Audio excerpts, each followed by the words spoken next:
चुड़ैल और बच्चे। कुंदन अपनी पत्नी पारो और 2 बच्चों मुन्ना और रिया के साथ रहता है। चारों का परिवार अच्छा खासा खुशहाल चल रहा था, लेकिन एक दिन उसकी पत्नी पारो सीढ़ियों से फिसलकर गिर गई और अस्पताल पहुंचने से पहले ही उसने दम तोड़ दिया। कुंदन की जिंदगी तो जैसे वीरान हो गई। बच्चे भी बहुत दुखी रहने लगे। इसी तरह देखते देखते 1 साल बीत गया।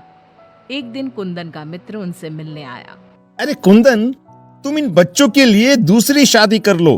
कम से कम बच्चों की ठीक से परवरिश तो हो जाएगी। मित्र के बार बार समझाने पर कुंदन तैयार हो जाता है। नई माँ रूपा शुरू में बच्चों और कुंदन का बहुत ख्याल रखती है, पर 6-7 महीने बाद ही वो कुंदन के जाने के बाद आराम से सो जाती। और जब मुन्ना और रिया स्कूल से आते तो, ए रिया, जल्दी से पूरे घर की सफाई कर और बर्तन धो दे, तभी खाना मिलेगा। और मुन्ना, जाकर छत की धुलाई कर। वो बच्चों से ही घर का सारा काम करवाती है। उन्हें खाना भी ठीक से नहीं देती। खुद के लिए और कुंदन के लिए वो बढ़िया बढ़िया पकवान बनाती।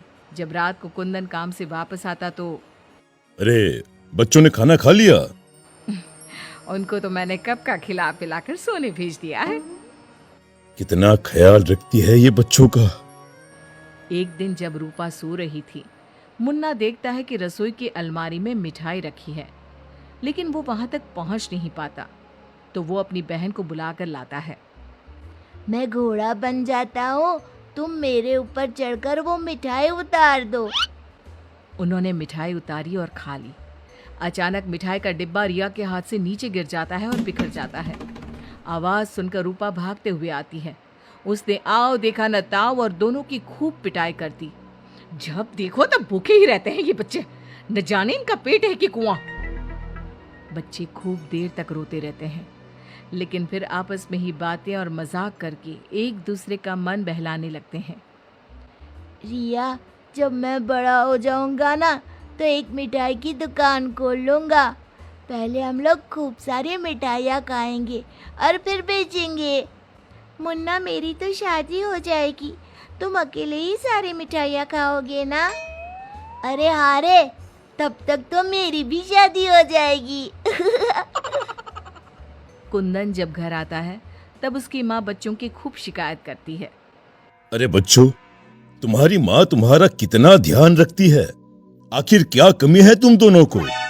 पिताजी, उनकी बात पूरी भी नहीं हो पाती कि हाँ हाँ कह दो कि मैं तुम्हें खाना नहीं देती, सारे दिन घर के काम करवाती हूँ, कह दो ना।